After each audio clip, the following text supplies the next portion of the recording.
For me, getting to Merlyn, one of the coolest things that I still get the feeling about Merlyn is that Merlyn, okay, that's great for Oliver to say, Merlyn's under my protection. I still get the feeling Merlyn is the baddest man in Starling City, and that includes Oliver.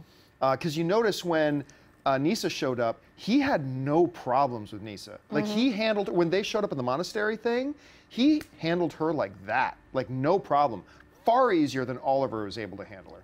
And even so much that he can have his back turned to her, let her shoot off an arrow, no problem, boom, boom. And I had that feeling that when Oliver had the drop on him near the end and had the bow on him, I have a feeling if Oliver had let loose the arrow, he would have caught it or he would have done something. That's just the feeling I get. I think he's the real deal.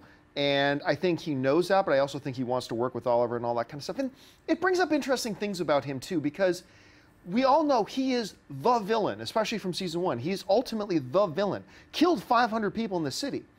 But when we get caught up in thinking about that, we sometimes forget, this is not an excuse, but we sometimes forget that his turn to evil, in a sense, was born out of innocence and pain.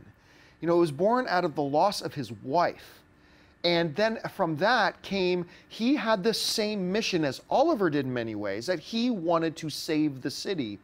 It's just that he thought saving the city meant, you know, culling off the wheat from the chaff and killing a lot of people to do it. But ultimately at the core of it was that. He was misguided, he was twisted. But I think a lot of that misguidance and the twisting of his morals and everything came from pain.